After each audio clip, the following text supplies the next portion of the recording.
Town of Fort Frances to order. It being session number 76, and we'll begin, as we always do, with a territorial acknowledgement. In the spirit of reconciliation, the Town of Fort Frances acknowledges with respect that it is situated on the traditional territory of the Anishinaabe and the Métis people of Treaty 3. We give gratitude and honor to the ancestors, elders, and all Anishinaabe and Métis people for sharing their resources and knowledge with us.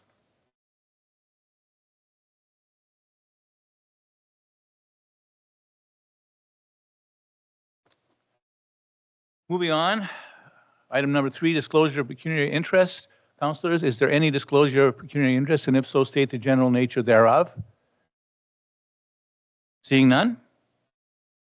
Item 4, delegations, we have none. Item 5, presentations, we have none.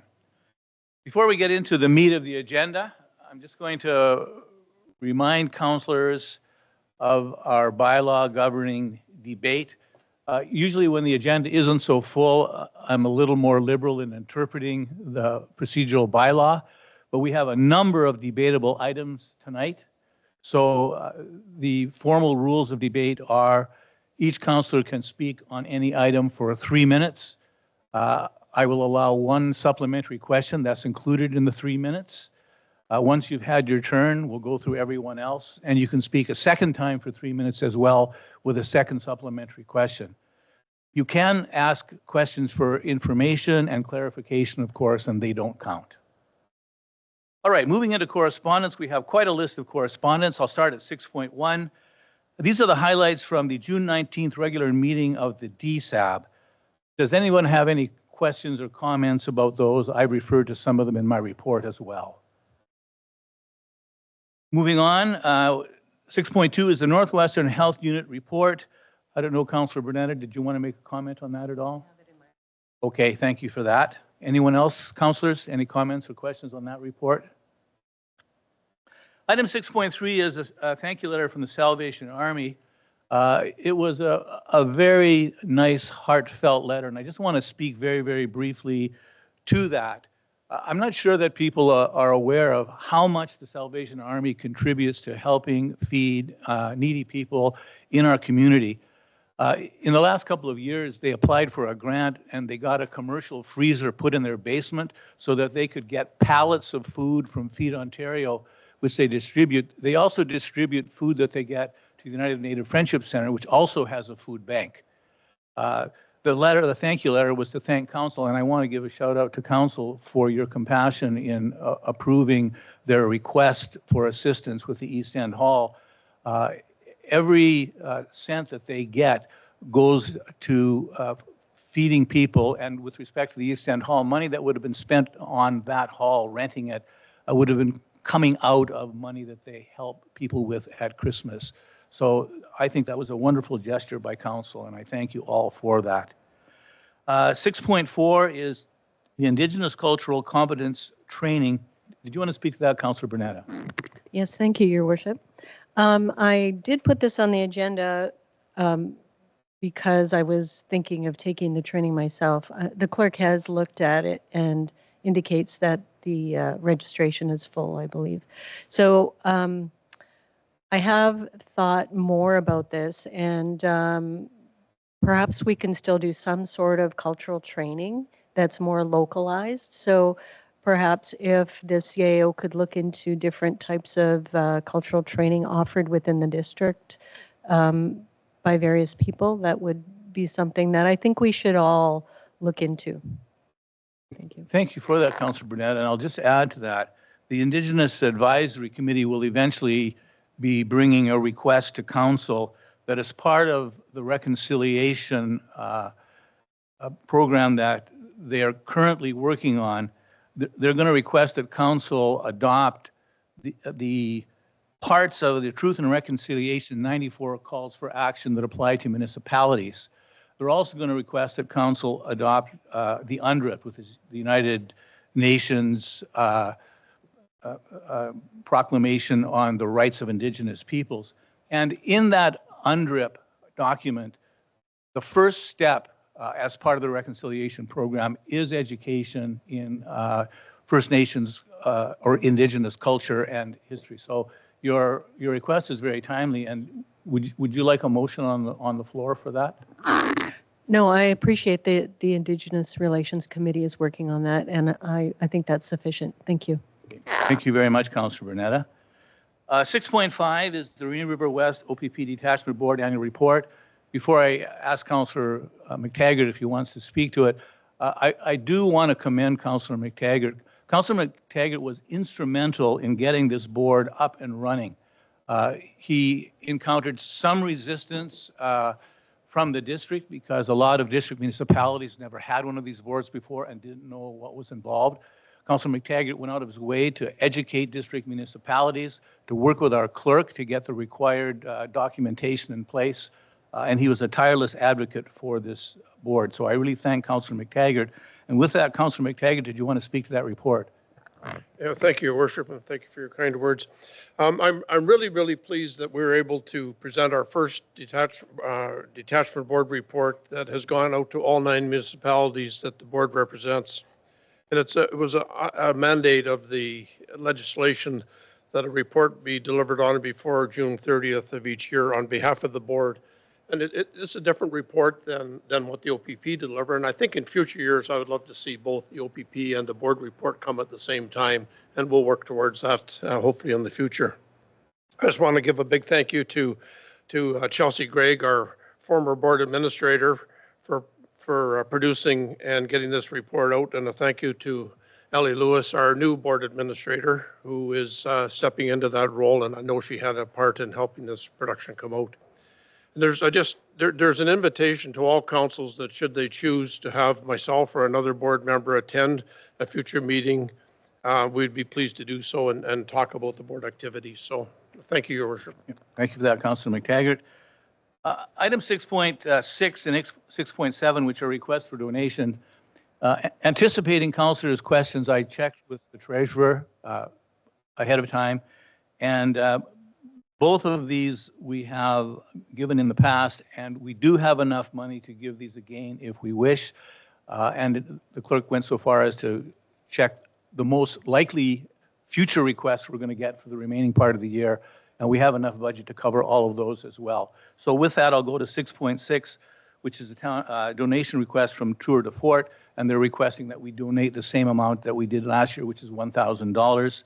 Councillors, would you like to speak to that or comment on that before I put a resolution? Let me put the resolution on the floor first. I'll put an order resolution on the floor that council donate $1,000 out of their public relations budget to Tour de Fort. Mover and seconder, Councillor Bernetta, Councillor Firth.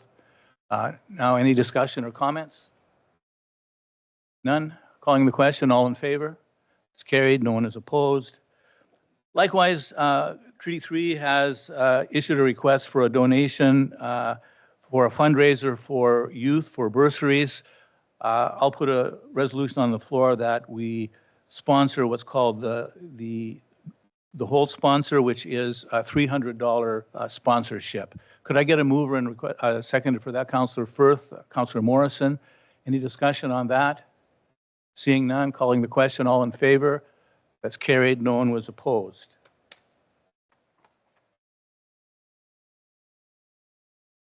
Then we have 2 pieces of correspondence, and I commend, first of all, the letter writers, and secondly, our clerk for managing to get these on the agenda on very short notice. Thank you for that.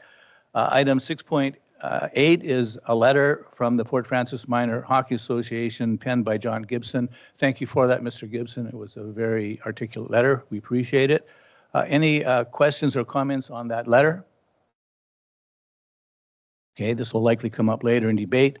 And 6.9 is the letter from the Fort Frances Girls and Women Hockey Association. And again, Amy Matheson, who is present, wrote that letter, phoned me to make sure that I got that letter, which I did. And again, it was a very well-written letter, and we certainly appreciate getting these letters. Thank you for that. Councilors, any questions or comments on 6.9, Ms. Matheson's letter? Okay. Seeing none, we'll move on. Under council reports and activity, I have my usual lengthy report, and of course, I am not going to read all of it. I just want to do some of the good news parts of the report. I want to do the shout-out parts. So on June 21st, Agency One sponsored an Indigenous Peoples Day at the Point Park. That was a really nice, community-friendly event. It was open to everyone. As part of that event, the Indigenous Advisory Committee requested that I issue a proclamation on Indigenous Peoples Day, which I did, and which we published on our social media, and it was well received. So a shout out to Agency One and all of the people involved in organizing Indigenous Peoples Day at the port. Same day, the Kiwanis were out. The Kiwanis are always out and about our community doing wonderful things, and they had a fishing derby for kids up at the marina and along the bank. East of the marina, there were kids lined up fishing. Again, I stopped in there. It was a positive event on a great day. Lots of young people out catching fish and being very, very excited. So shout out to the Fort Frances Kiwanis Club for that event and all of the other events they put on for our community. My next shout out goes to the beach party that Wichita sponsored on June 27th, and I'll thank Councillor Morrison and all of the Wichita organization. WICHI puts on a number of community events that are open to everyone in the community. They're always youth-centered events. They're always done with class, and they're always a good time. So a shout out to Wichita for their contributions to our community. June 28th, Couchiching held their annual powwow, and if you haven't had a chance to go to a Couch powwow, I hardly recommend it. Absolutely amazing. The talent of the dancers, the drummers, the singers, the humor and knowledge of the announcers and the colored regalia. It's amazing. And again, those powwows are open to everyone in every community, and they're a wonderful time. So a shout out to Chief Breer, his council, and all of the organizers of the Couchiching powwow. When we come to the Canada Day Parade, my shout out goes to Council and our CAO. Thanks for handing out over 1,100 jumbo freezies on a very, very hot day to appreciative kids. It was a really great parade. We also had our Citizen of the Year. I drove the Citizen of the Year in a convertible, and we gave out candy. It was really nice to see the enthusiasm of the crowd for the Citizen of the Year. There was applause as we were going by. And I also thank Deputy Mayor Behan for driving the town truck. And I thank Manager Rob for providing the town truck and washing it for us. Thank you.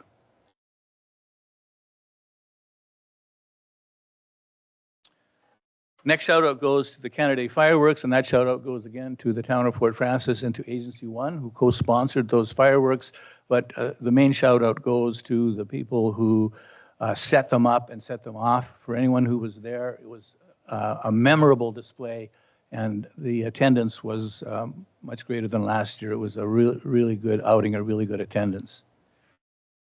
One of my favorite of the shout outs is the Friendship Proclamation, flag raising and barbecue we did with International Falls. So a shout out goes to International Falls Mayor Dill and their council who came over for this, and then to our clerks, Chelsea and Allie, who did the majority of the organizing, our bylaw officers, our CAO, and of course council for attending. That was a really moving ceremony, and we got great feedback from the citizens of International Falls, and thanks for issuing that proclamation of friendship. And then my final shout out goes to the Fort Frances Public Library and their always awesome annual teddy bear picnic. Even though the weather didn't cooperate, we had to move indoors to the arena. It was a really fun-filled event with lots of activities for young people and old people alike, and everyone was having a good time there. That's enough. Councillor Behan doesn't have a report. Councillor Bernetta? Thank you, Your Worship. So I attended a couple of meetings I wanted to comment on. The first is, just so you're aware, the Northwestern Health Unit is a member of the Association of Local Public Health Agencies. So the short form is ALPHA. And each year they host an annual general meeting and conference in Toronto. And this year I attended on June 18th to 20th. I always find the conference speakers to be very interesting and relevant to our roles as members of the boards of health. We began the conference with a walking tour to the St. Lawrence Market. And our guide was a local archivist who explained that this market actually housed the very first Toronto City Hall. And she really went on to demonstrate how markets and gathering places have always been the heart of the communities. The following day, our keynote speaker was Mark Forget. He's an Indigenous speaker who led us in creating our own medicine wheels. His presentation really fostered understanding, reconciliation, and connection with Indigenous people. The opening keynote was followed by our business meeting and AGM, along with some distinguished service awards. Unfortunately, I missed the next speaker, which was Dr. Jane Philpott, because I had to go back to my room and pack because my room was flooding. So I'm hoping that I get more information on that. She does promise, as you probably know, that everyone in the province will be connected to a primary healthcare practitioner. I believe it's in the next couple of years, but I can tell you that being on the clinic board, I can tell you it's going to be a definite challenge in our district. So when I returned to the meeting, I was pleased to once again hear from Sabine Matheson of Strategy Corp. She always has wonderful insight into the political world and how it affects public health. Finally, we heard from Dr. Kieran Moore, the Chief Medical Officer of Health for Ontario. Dr. Moore was very complimentary of our local public health units, and in particular, each of our medical officers of health. They're a very knowledgeable and well-respected group in the province. You may have seen in your agenda package the Northwestern Health Unit's annual report. I urge you to take some time to read the report and enjoy the interactiveness of it. You actually have links that you can click on and go to different pages. So it's a little more interesting than just reading a bunch of words put on a page. So our next meeting of the Board of Health will be our annual in-person meeting in Kenora on September 22nd to 23rd. The other meeting I wanted to comment on was the Fort Frances Nonprofit Housing Corporation meeting on June 25th. Michelle Shute, who is the Supervisor of Infrastructure and Asset Management for the DSAB, sorry, that's the old term I know, but she attended the meeting to discuss asset management of our facilities. Michelle indicated that a building condition audit was completed in 2024, and the audit looks at what's going to be needed to be maintained over the next 5 years. And then they prioritize projects based on the audit and the available reserves. So the reality is that over the next 5 years, we will need more money than we actually have in reserves. So Mayor Halikas, who also sits on the committee as ex officio, indicated he would speak to the CAO at the DSAB about possibly doing a joint delegation to the Ministry of Municipal Affairs and Housing regarding something called COCHI funding. So again, it's provincial grants for nonprofit or social housing. The board also reviewed the financial reports for March, April, and May, and we discussed the end of mortgage and financial template tool. So the Fort Frances nonprofit housing mortgage will be complete in 2028. So Christy from the DSAB will complete a report and bring it back to the committee within the next 6 months. We approved the auditor's report for the year ending December 31st and also approved the social housing annual information return for 2024. Our next meeting will be September 17th. Thank you. Thank you, Councillor Bernetta. We'll go to Councillor Morrison for his report. Thank you, through the mayor. For the Fort Frances Public Library, our last meeting was Wednesday, June 18th. Some of the business arising, there was some concern about the power bill because it's $30,000 a year. I talked to Mark Karen, ML Karen Electric. He said that indicated there's a meter in the basement, and I talked to Manager Elise. He was going to check on it, I guess. And I guess, is that how the meter is read? So the meter each month, first of every month, it's read and given to Treasury. Perfect. Thank you. Okay. The CEO report, there's been some issues lately with disorderly conduct by patrons, and there was some discussion of staff safety and maybe a need for training on difficult patron interactions. Good news, we have a new CEO. This previous library CEO had resigned. We did a search for a new CEO, and the board was unanimous in its decision to hire current employee Nadine Cousineau as a new CEO. Nadine has filled in twice as acting CEO, and she's just returned from maternity leave, and we believe that she's the best candidate to lead our library into the future. In other big news, as the mayor mentioned, we also had a teddy bear picnic on July 4th, and it was very well attended, and I brought my own family and granddaughter there, and they had an excellent time, and what a great job by Nadine, her staff, and all the volunteers that helped. It was just an amazing day, and everybody had a great time.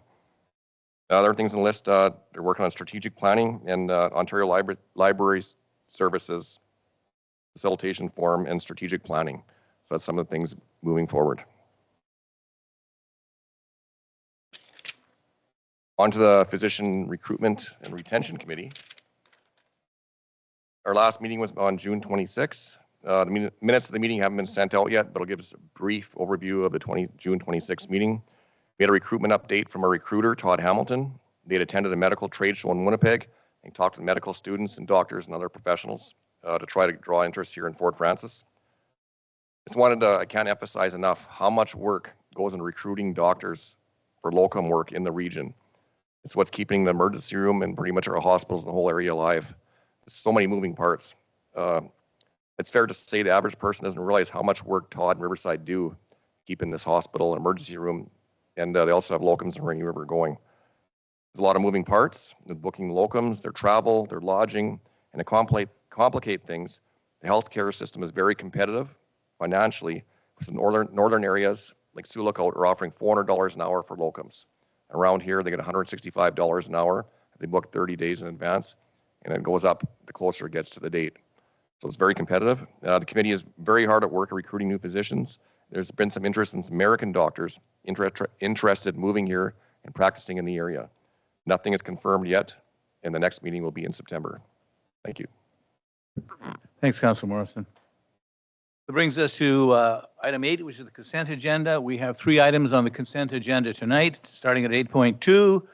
This is the regular council meeting minutes of June 23rd, and the recommendation reads that council approve the regular council meeting minutes of June 23rd, 2025 as presented. 8.3 is boards and committee meeting minutes. The recommendation reads that the following board and committee meeting minutes be received as information: the Fort Frances Municipal Nonprofit Housing Corporation minutes of March 26, 2025, and the Rainy River West OPP Detachment Board minutes of April 7, 2025. 8.4 deals with financial statements for the period ending June 30th of this year, and the recommendation reads that council receive the attached financial statements in report AR-25-0854 for the General Fund, Water and Sewer Fund, and Capital Fund for the period ending June 30th, 2025 as information. Would anyone like to pull any of those? Seeing none, could I get a mover and seconder, please? Councillor Mackey, Councillor McTaggart. Any discussion? All in favor? Carried. No one was opposed. Okay, that brings us to item number 9, Administration and Finance Division reports, and we go to 9.1, which is the Food Truck Fast Track Pilot Project. The recommendation I'll put on the floor reads: the council direct administration to bring forward a pilot bylaw on food trucks to the next meeting of mayor and council for consideration of adoption, and that the pilot be dated to the end of December 31st, 2026, and that a report be brought to council following the conclusion of the pilot. Could I get a mover and seconder? Councillor Firth, Councillor Behan. Any discussion on this one, councillors? Yes, Councillor Mackey. Thank you, Worship. First of all, I'd like a definition of food truck.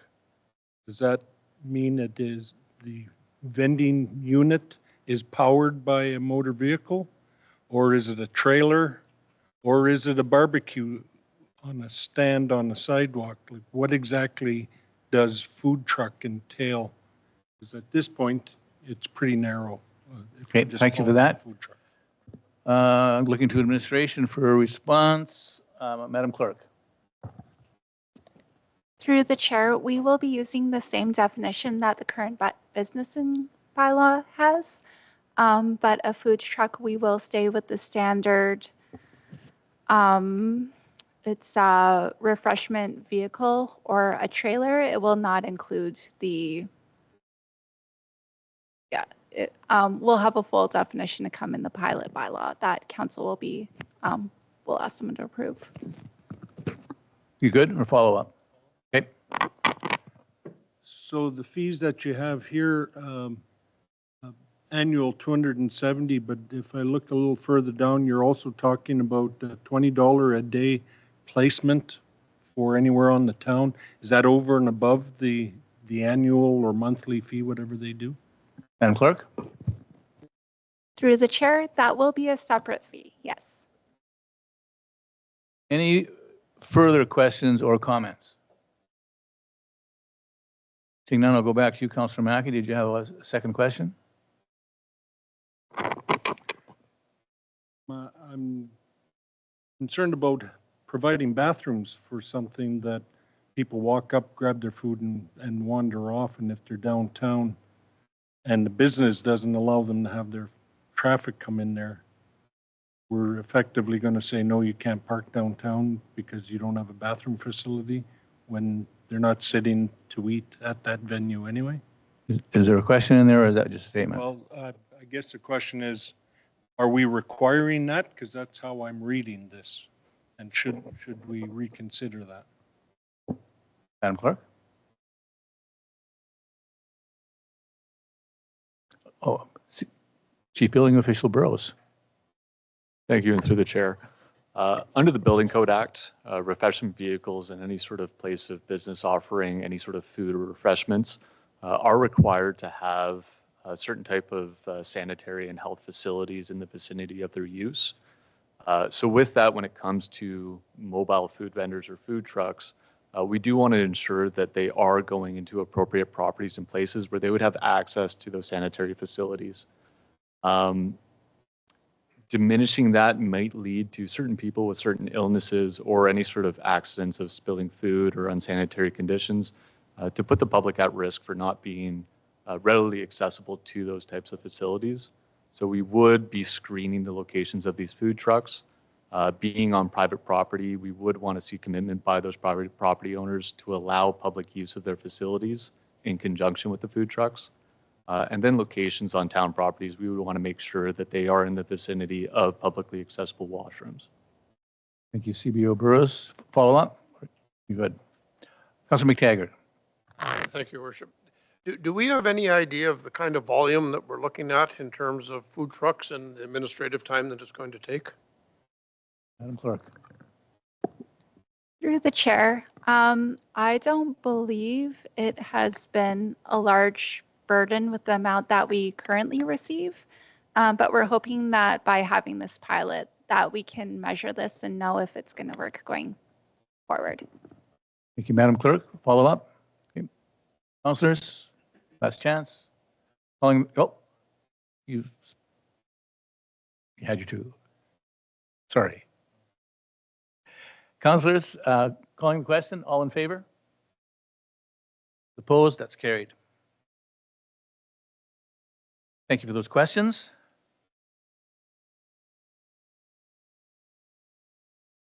Moving to item number 10, which are Community Services Division reports. We'll go to 10.1, which is the 2025 summer ice update. And I'll put a resolution on the floor that reads that Council receives report AR 25-0850 as information on summer ice sales for July and August of 2025. Can I get a mover and seconder for that, please? Councillor Firth, Councillor Behan. Questions, councillors? Councillor Bernetta. Thank you, Your Worship. I believe when we first approved the Summer Ice project, we talked about, running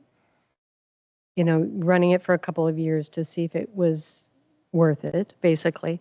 So I'm wondering if we could see a report after this summer season to show some return on investment. I understand the first year, which was last summer, may not have been, the optimum return on investment because it wasn't, people didn't have a huge advance notice that it was going to be available. So I'm just wanting to see that there's been some improvement this season, this summer season, and that it makes sense to move forward going forward. Manager Elisa. Thank you, through the chair. There is a report coming in at Q4. Anyone else, councillors? Councillor Bean.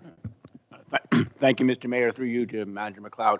I see that we are up over last year, 34% versus 27%. Is that still a good point to be at this point? And is there indication that it's going to grow even more? I guess it's already in place now. So are you happy with that number, I guess? Thank you. Manager McLeod. Thank you, through the chair.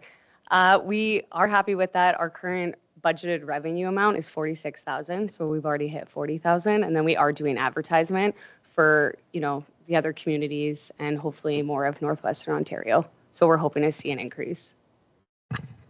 Thank you. Further questions? Seeing none, I'll call the question. All in favor? It's carried. No one is opposed.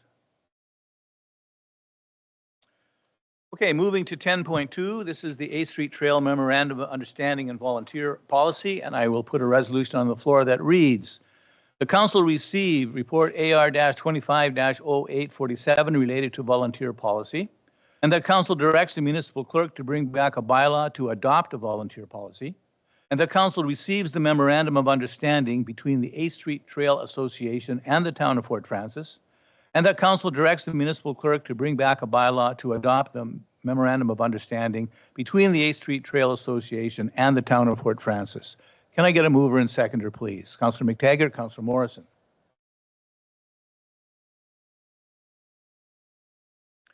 Okay, councillors, questions?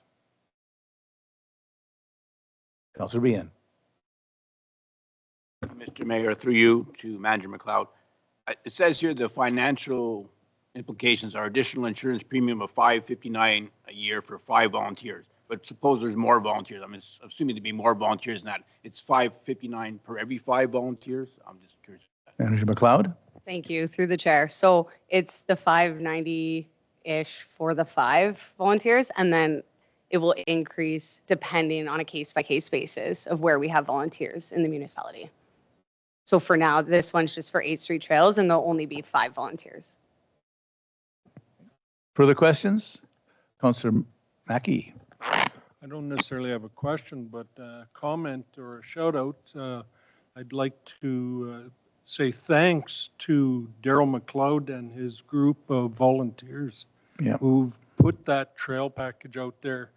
Get a chance to go for a walk because it has certainly blossomed into a nice little jewel that we have. Thank you. You're here on that. Thank you very much, Councillor Mackey, for that. Any further questions or comments? Seeing none, calling the question. All in favor?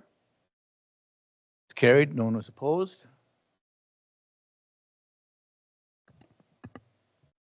Okay, that brings us to 10.3, the Memorial Sports Center dressing rooms. I'll put a resolution on the floor. The recommendation reads that council reassign Border Skating Club to the IFK Dressing Room 3 and the coaches room across the hall, which is currently assigned to the Lakers Junior A user group for a minimum of a 5-year commitment, and that council assign the Lakers Junior A user group to the Border Skating Dressing Room for a minimum of 5-year commitment, and that council endorse the proposed dressing room and storage space renovations and direct that the project be included in the 2026 capital budget in the amount of $175,000 and any budget overages not exceeding 15% to be funded through the Modernization Reserve Fund, and that administration will seek grant opportunities to try and offset this cost, and that council amend the facility rental policy to remove the dedicated use and storage space for 1 year. Can I get a mover and seconder, please? Councillor Firth and Councillor Behan.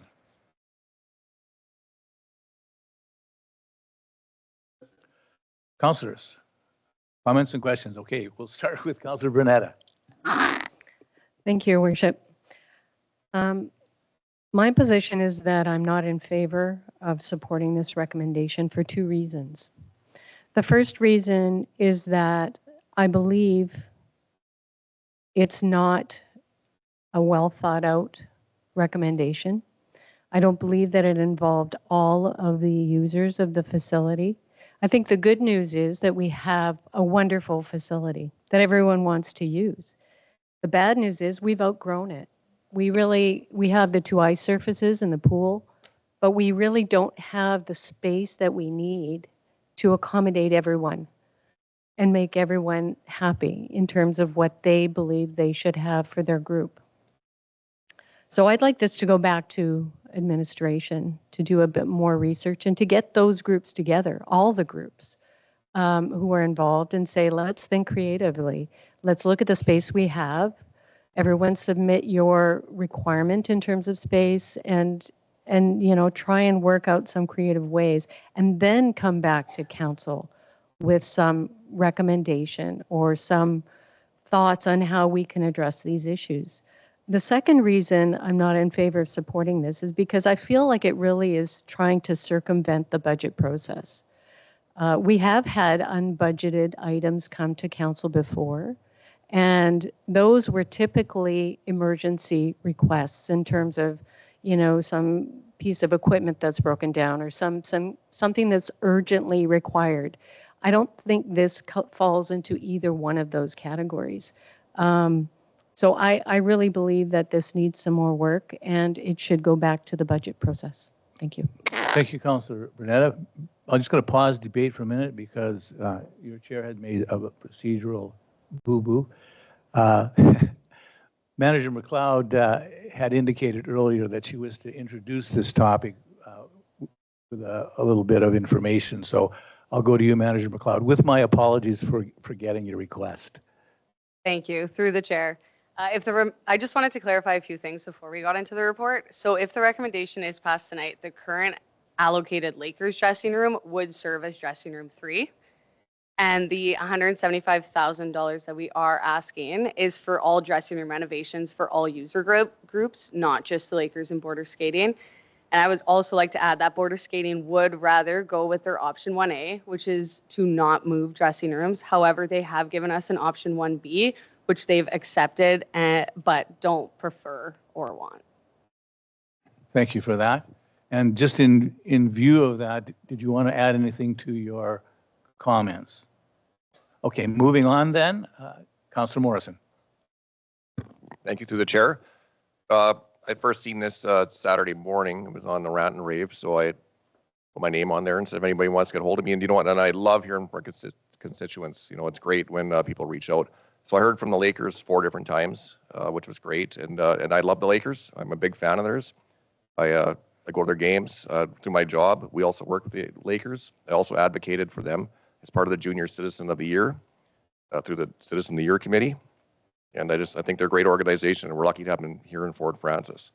I just want to also give some information. I didn't know a whole lot about the Border Figure Skating Club, but they just celebrated their 70th anniversary.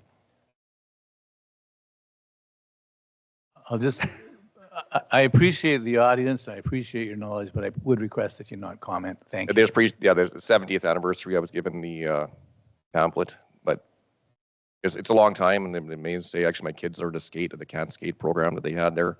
So I think it's very important to the community. A lot of the hockey players, the Muskies and the local Lakers, a lot of them actually learned to skate at the Can Skate. So I know it takes up a lot of dressing room space with taking up the stuff. Also heard from Mr. Gibson here, the Fort Francis Minor Hockey president, and I also heard from Amy as well from the girls thing. And everybody was very passionate about it. I got to say that, and and I'm glad to see that passion. Everybody supports their committees and stuff like that. But I also agree with Councillor Bernetta. I think there's got to be a way to work together on this because a lot of it just seems to be happening fast. The first I heard of it was on Saturday. I think there'd be more planning to be done. That's just my personal opinion. I'd like to see everybody work together on a good resolution that is good for everybody here. Thank you. Yep. Thank you for that, Councillor Morrison. Councillor Behan.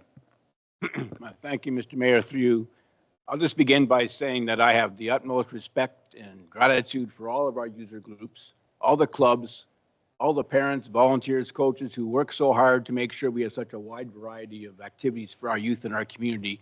And that's fantastic, and I applaud that very much. As Councillor Bernetta alluded to, the dilemma we have here now is competing uses and needs versus limited space, and that's very difficult to address.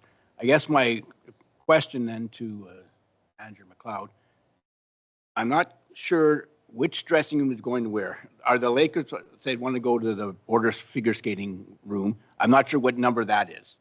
And then they're supposed to go to number 3. But you didn't do a switch like Lakers to border figure skating club one-on-one, or now it sounds like minor hockey doesn't like the idea that number 3 is going to a dedicated use because they need it. I'm just a little confused of who's going where, and just want to make sure I'm clear on that. Thank you. Manager McLeod. Thank you, through the chair. I did have an opportunity to speak with minor hockey, and there was some confusion on dressing room 3 being allocated potentially to border skating, and that the Lakers' current allocated dressing room would be still in the rotation for hockey games and tournaments. So the potential recommendation is that border skating would move to dressing room 3, and that Lakers would move into border skating. There is no number, no. And then the current allocated Lakers dressing room would just be in the rotation for tournaments and things. And we did explore the option of doing the switch. However, if anyone's ever been in the Lakers dressing room, it isn't favorable for any user group. Thank you, Manager McLeod. Follow up? Thank you, Mr. Mayor. Through you. I'm just curious, besides the Lakers and Borders Skating Club, is there any other dedicated use? The Muskie boys and girls have their own dedicated use. Is it in the 52 Canadians arena? I'm just curious who else has dedicated space. Thank you. Manager McLeod. Thank you, through the chair. So dedicated use of space for dressing rooms is Muskie girls, Muskie boys, Lakers, and border skating.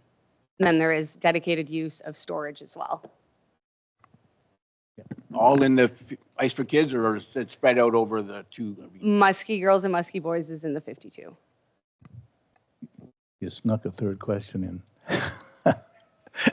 Councilors, Councilor McTaggart.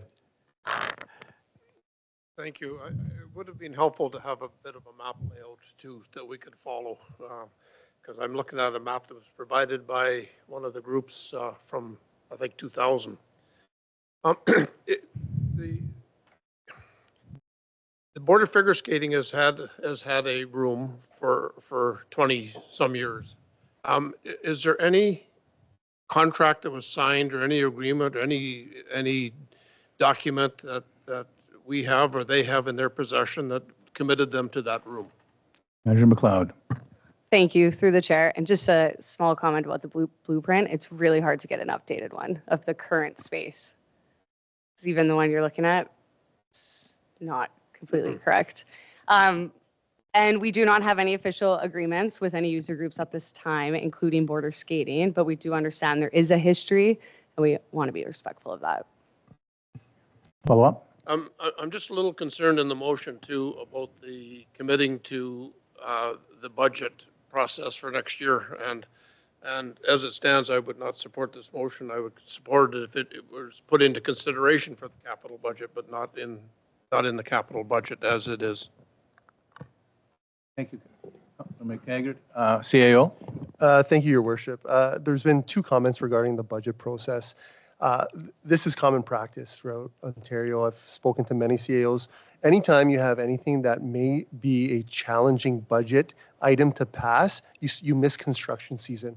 So you tend to bring endorsements prior to say that you'll entertain it and it'll be in the budget. If we are having this conversation in Q1 of 2026 and there was issues in changing this, you're missing that year. So it's actually beneficial to bring it ahead of time to iron it out. You can tell us to come back again, but earlier the better for these things, because the budget process is very challenging to get it done in April. Now, if there's an appetite to do it in 2027 and these changes after the hockey season, great, but we're losing a year. So some of these things are fairly standard to try to attack unless we're able to bring all the budget items and all these essential reports for each item. It makes it really challenging. So again, I know there's 2 comments, but that's the rationale I wanted to explain, that some of these more challenging ones need to be dealt with prior. Before I come back to Councilor McTaggart, I'll see if anybody who hasn't spoken yet wishes to speak. Councilors, anyone else want to speak? Councilor Mackey? Thank you, Your Worship.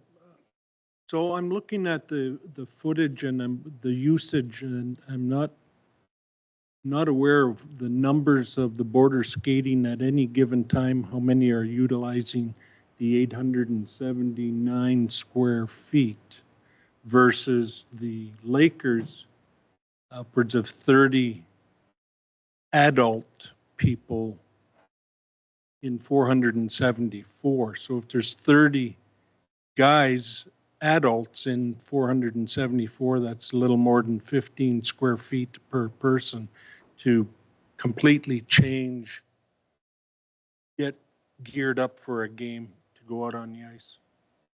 So I'm wondering how many actually in the figure skating end of it, in the border figure skating, are in there at any given time. If it's 10, if it's 20 at any session, even 20 is over 40 square feet for a substantially smaller figure skater than a 20-year-old adult male hockey player. So I'm just wondering where the equality is there, what those numbers are. Manager McLeod? Thank you, through the chair.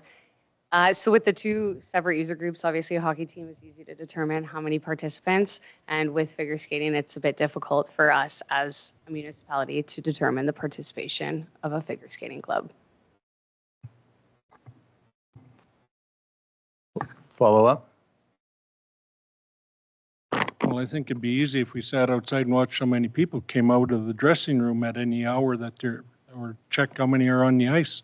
If there's 10 skaters in figure skating for that hour, you got to figure there's 10. Into 879, that's 87 square feet.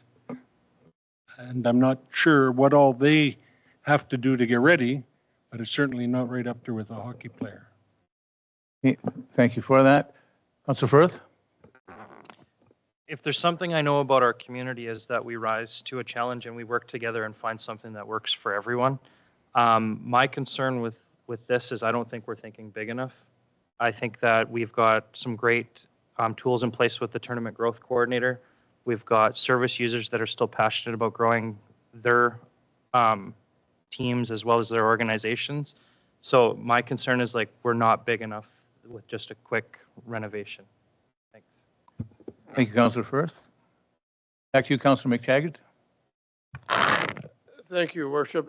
Really, CAO, I appreciate your comments on the capital budget, but that goes back to our request for a 5-year capital plan. And I think that will then help our process going forward. It doesn't help us with this issue today, but certainly for a long-term plan. Thank you, Councilor McTaggart. Councilor Morrison?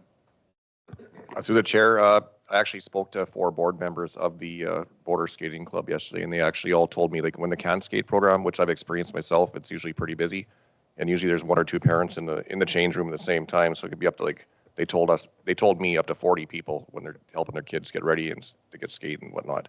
I didn't ask the number, but that's what they said, how many people will be in there on a lot of can skate programs.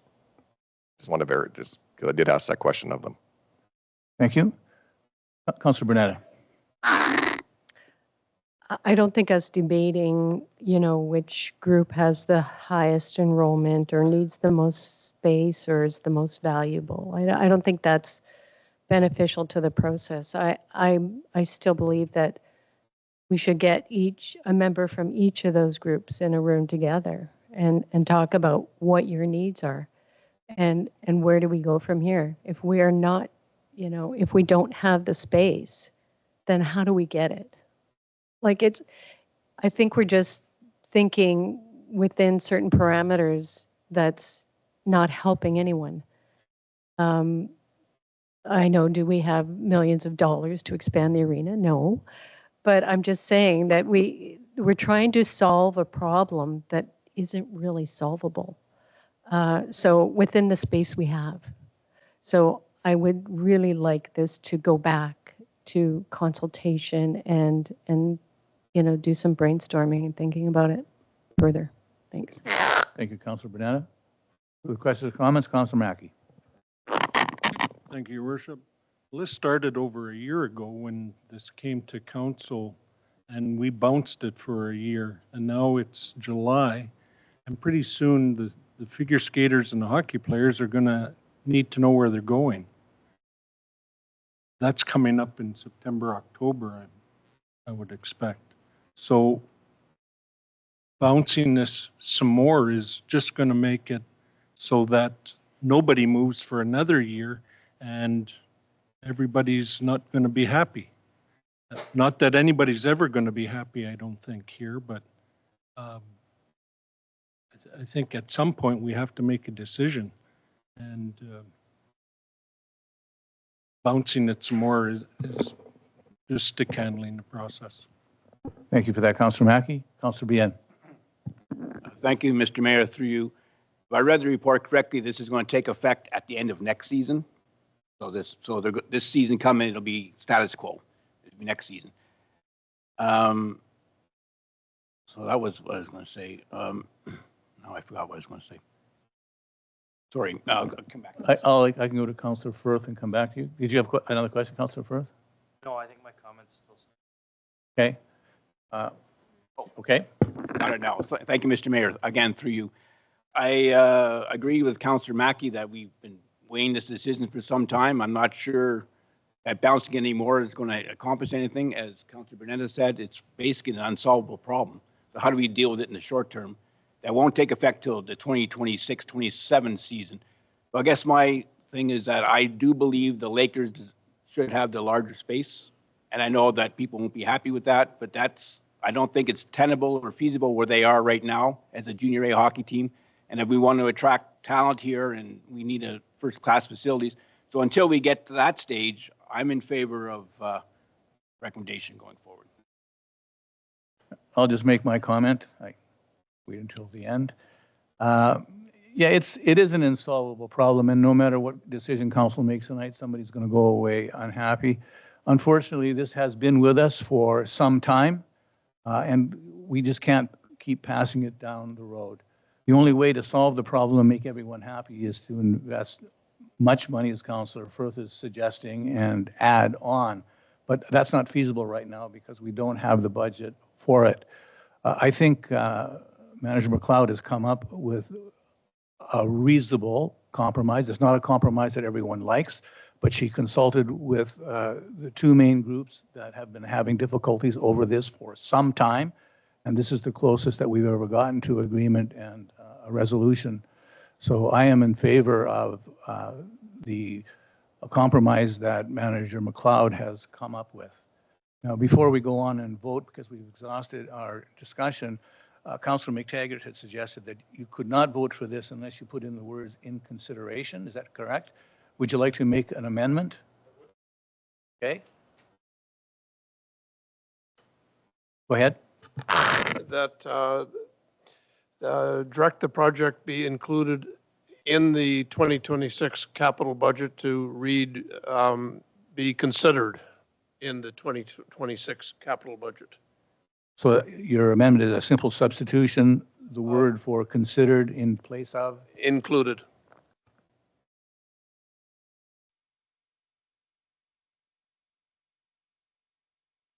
Councillor, is everybody clear on the amendment? It's a simple substitution. So on the amendment, I need a mover and seconder. Councillor McTaggart, Councillor Mackey, all in favor of the amendment? Okay, the amendment carries. So we go to the main motion then. The main motion has been moved and seconded. Any further discussion on, yes? Thank you, Mr. Mayor. Through you, I see that you put down a 5-year commitment timeline. Is there a reason why you went with 5 years, not 3 years, 4 years, to see how it goes type of thing? Just wondering where the 5 years came from. Thank you. Manager McLeod. Thank you, through the chair. With the 5-year commitment was just so that we weren't revisiting it every year. But if council has appetite, we can change that.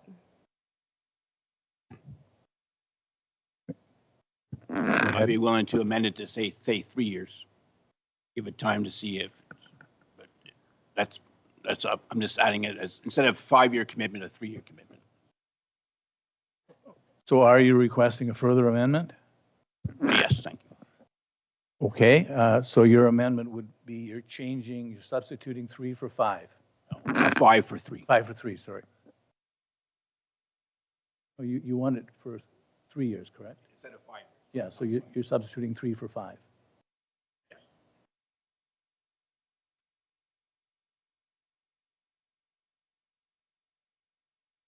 Is everyone clear on Councillor Behan's amendment, substituting 3 for 5 years?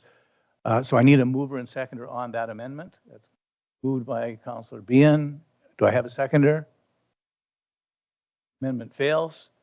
We go back to the main motion, which includes Councillor McTaggart's amendment, where he's substituting considered for included. Calling the question on the main motion, then all in favor? And the main motion carries. Does anybody want a recorded vote? Seeing none. Thank you, councillors, for some good debate. And I thank everyone in the audience for their passion and for those who wrote letters and called for that. Your concerns have been noted. Okay, moving on to item 11, Planning and Development Division reports. 11.1 are options for the future of Kiwanis Sunny Cove Camp. So the recommendation that I'll put on the floor is that council approval report AR-25-0768 considers the options proposed by administration for the future direction of the Kiwanis Sunny Cove Camp, and that council resolves that it is preferential to direction options 1 and 2, and further that council directs administration to proceed with researching and developing a strategy for the Kiwanis Sunny Cove Camp, noting that council is favorable to direction options 1 and 2. I need a mover and seconder for this, please. Councillor Firth, Councillor Bernetta.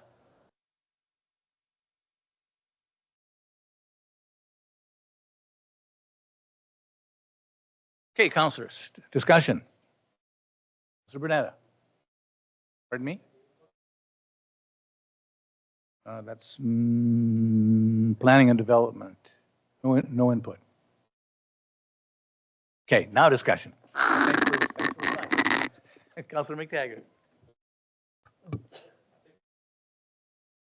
Councillor Bernetta. Okay. Thank you, Your Worship. Thank you for the report. I appreciate that you have given us a number of options, and I think they're well thought out. I am in favor of options 1 and 2.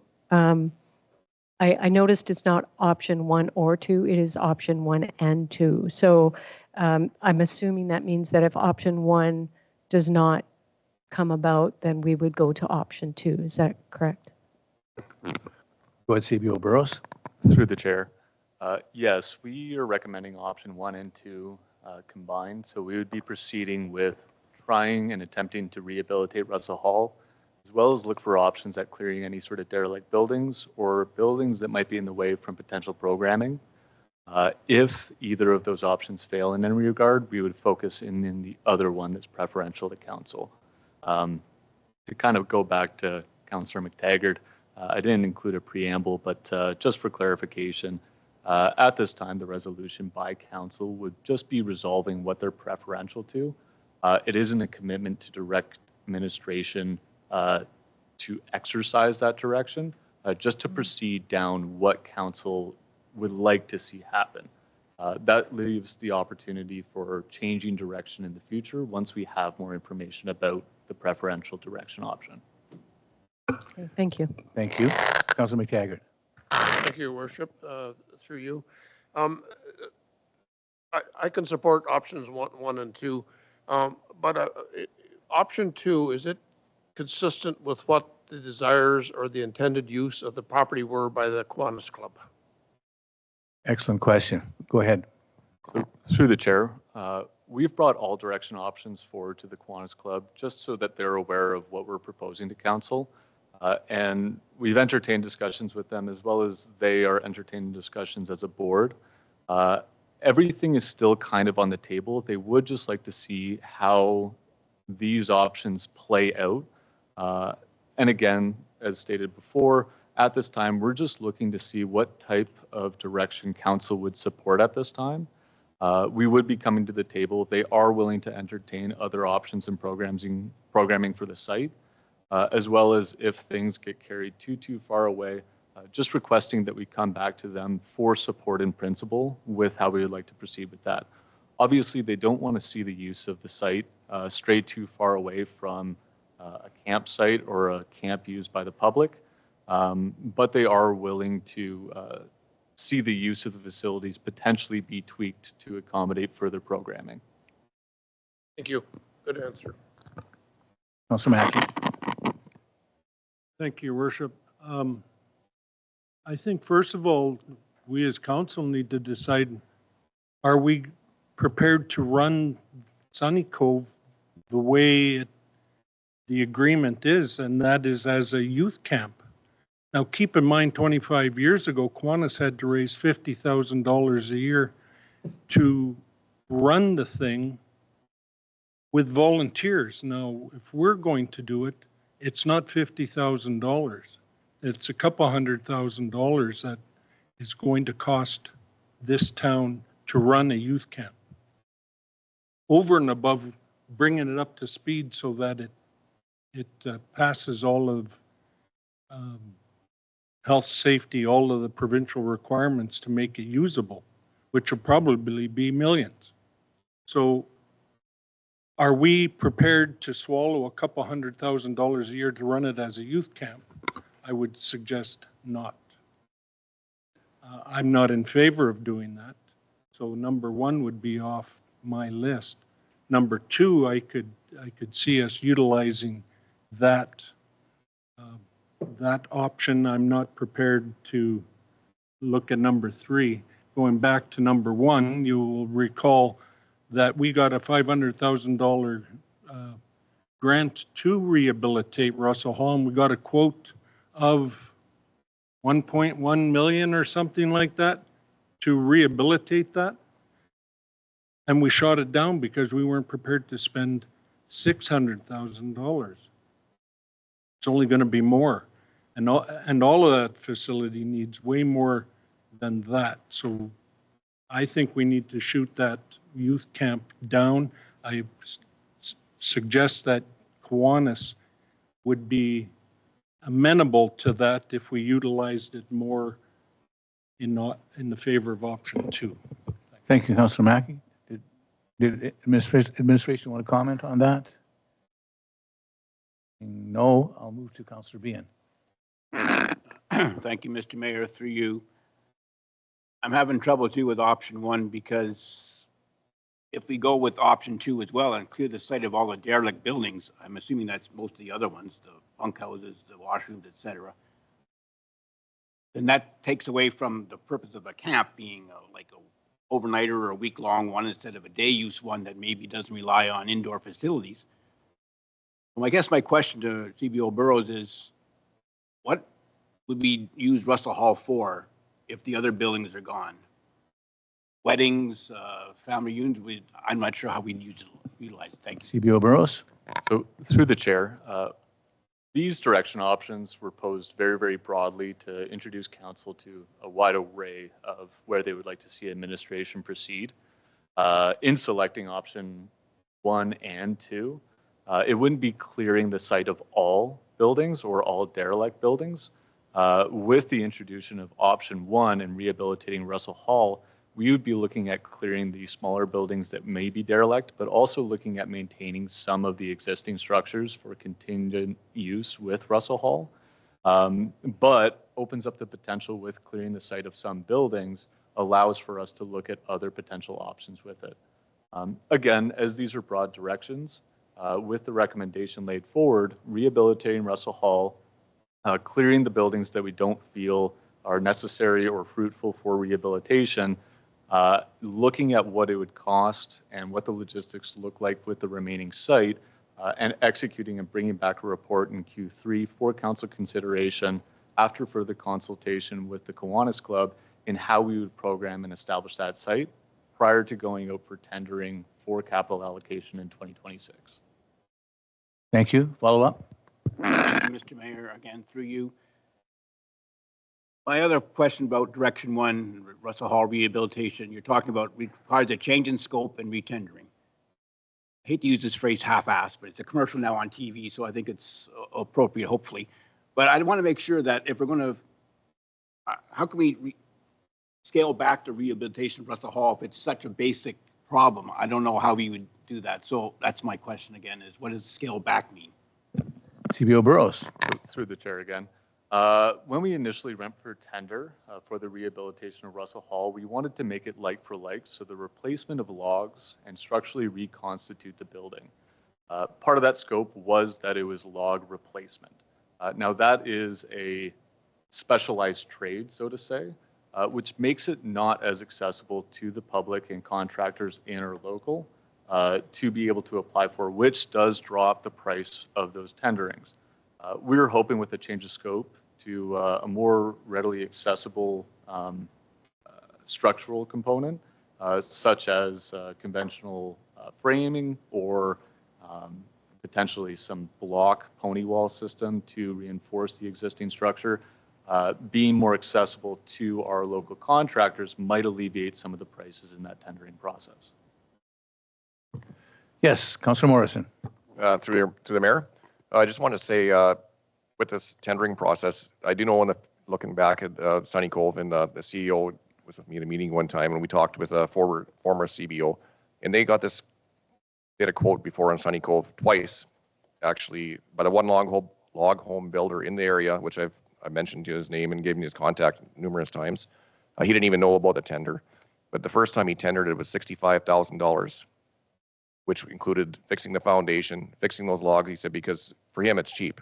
He just gets the logs out of his property and he get the labor for the logs.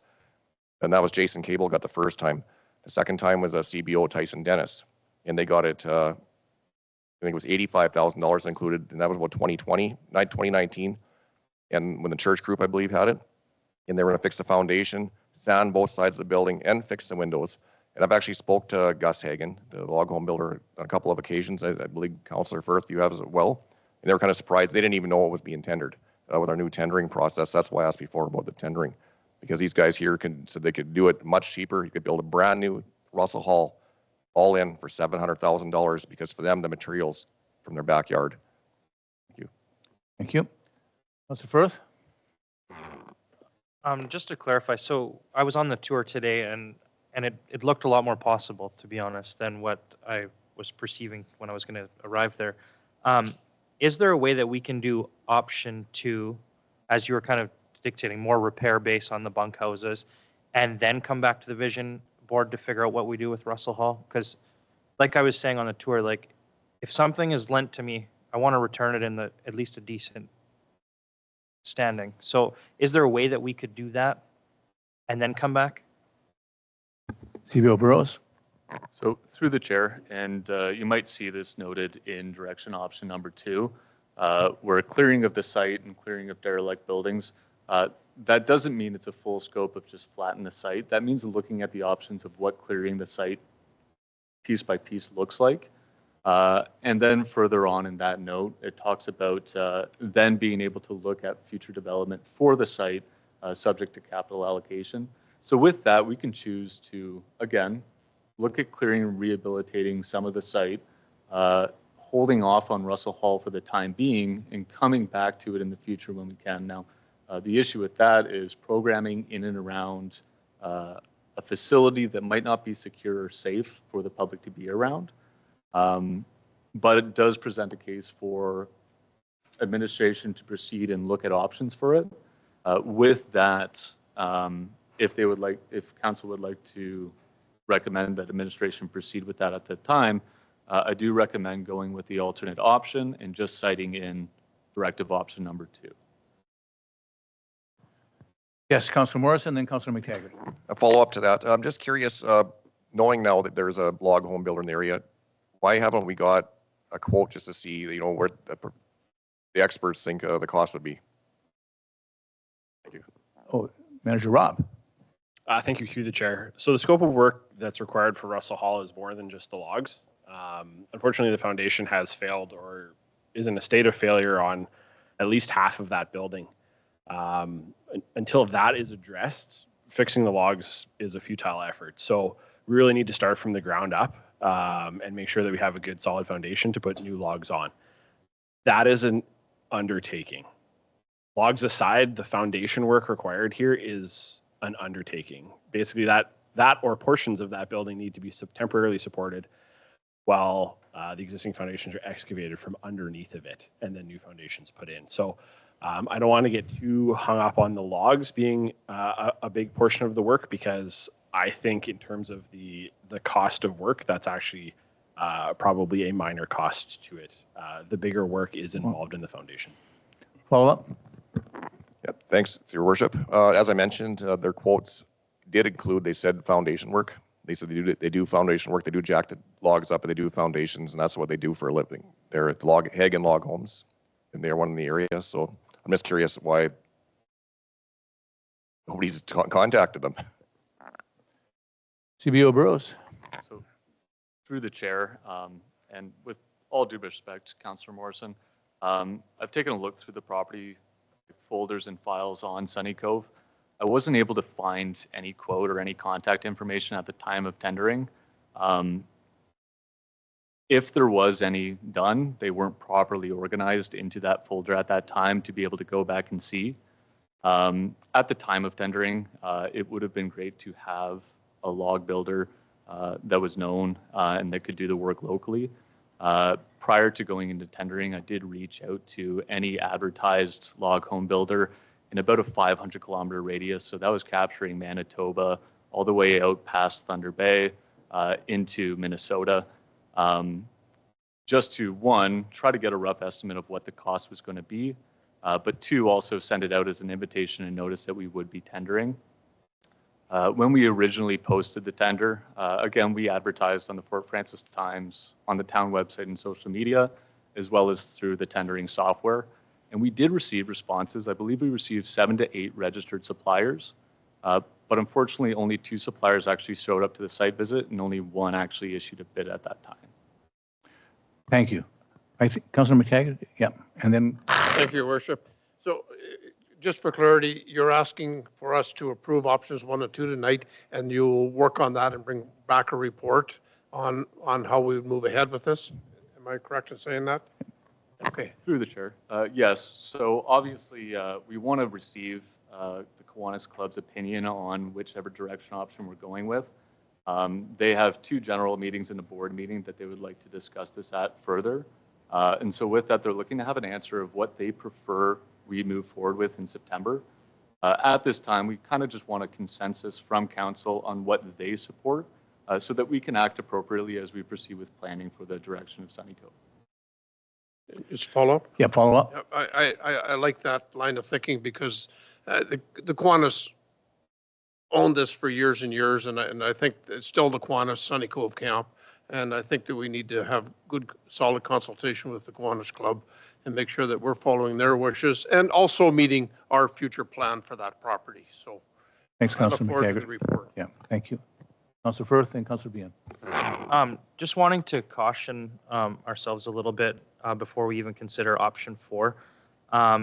With the Point Park still potentially under future development, I'm concerned that we don't have RV park located anywhere within the vicinity of Fort Frances. So that's also something to consider as part of our long-term development plan. If we don't have RV park sites, if people aren't familiar, we'll have difficulty securing contractors for road construction. Anything large scale out of Thunder Bay or Winnipeg would be quite difficult and astronomically more expensive when we have to pay for accommodations. Excellent point, Councillor Firth. Thank you for that. Councillor Behan. Thank you, Mr. Mayor. Through you, I see under direction option 2, the second point, enhance access to RV sites, campsites, and open park space for broader public use. I'm curious, CBO Burrows, how that might conflict with the concept of a youth camp, because is there enough room for both to exist at the same time, and how would you juggle that? Yo Burrows. So through the chair, some of the notes under these direction options are just further ideas that are thrown out of what those potential uses could look like.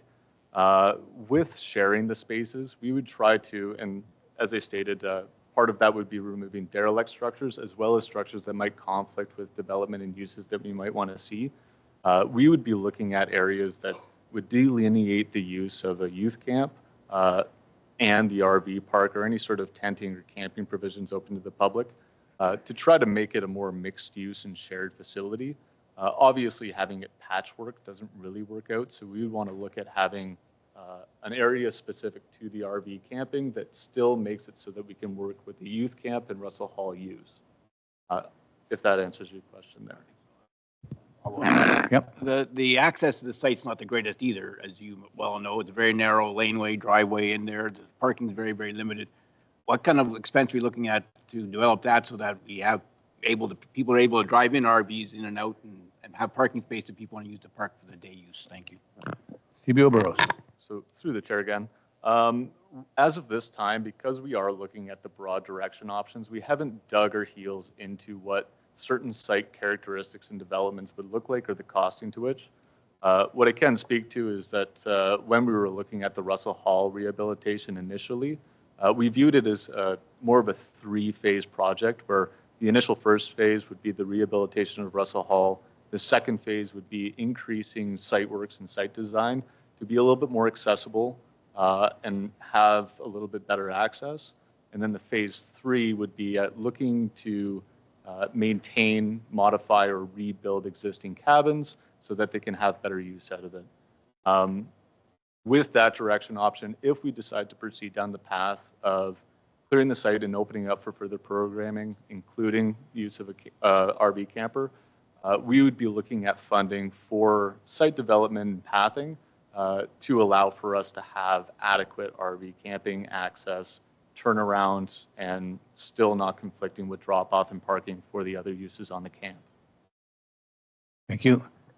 The only two councillors who haven't spoken twice are Mackey and Bernetta. Did either of you wish to speak again?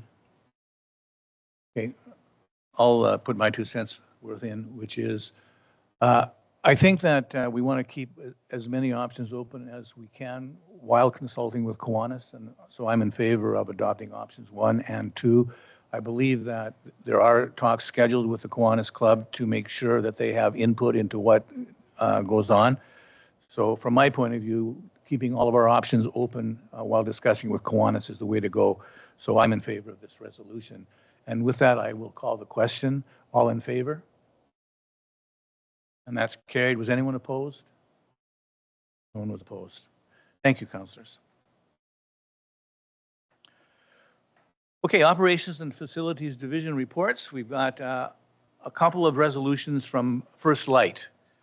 12.1, I'll put that on the floor. The recommendation reads, the council approval report AR-25-0851 will agree with the recommendation of administration to consider and pass the resolution of support as attached to this report, and that upon reading of the attached resolution, council vote on the resolution. Can I get a mover and seconder for this? Councillor Bernetta, and Councillor Behan. So reading the resolution,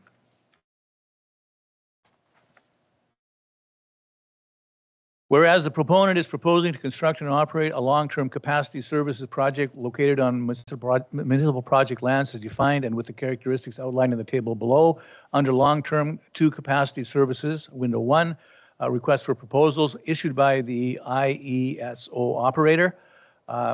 2, capitalized terms are not defined herein, have the meanings ascribed to them in the L2C bracket C1 RFP.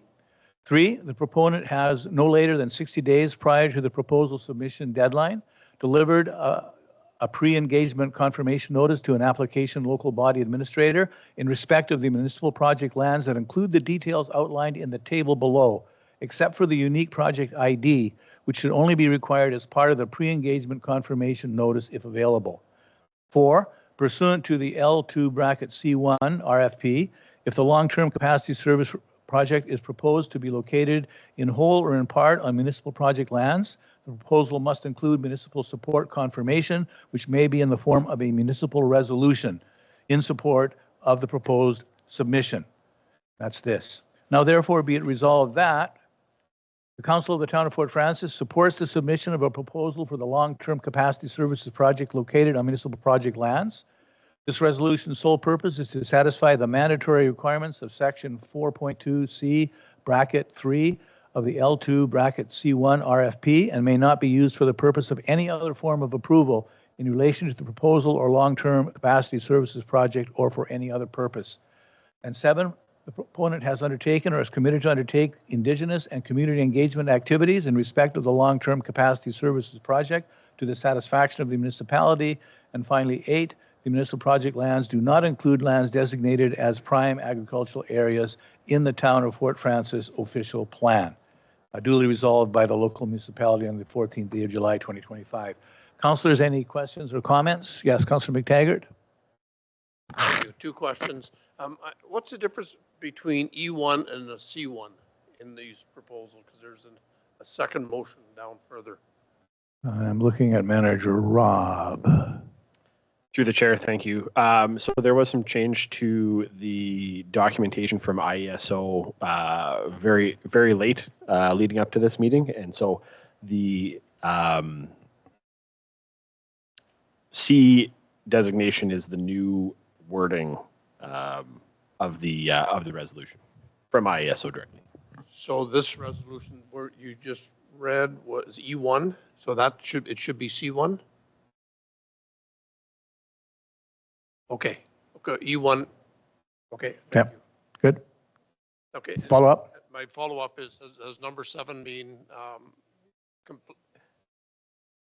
there's two different motions there. Yeah. Has number 7 been satisfied? Manager Rob. Thank you through the chair. So included in both reports for both projects, you will note that there's an email from First Light, which was sent to the town, which acknowledges the consultation process that they have undertaken. Any further questions? Calling the question, all in favor? Carried, no one is opposed.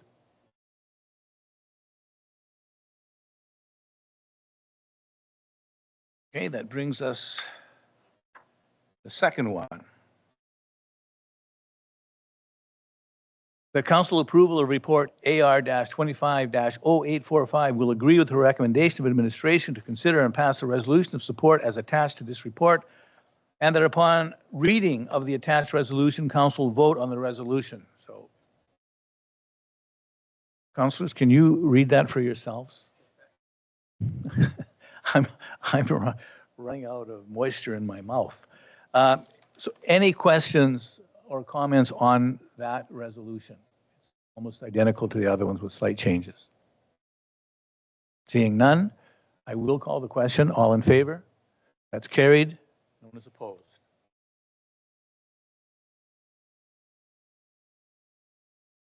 I did not move and second that. So moved by Councillor Mackey, seconded by Councillor McTaggart. And thank you for keeping me on my toes, councillors.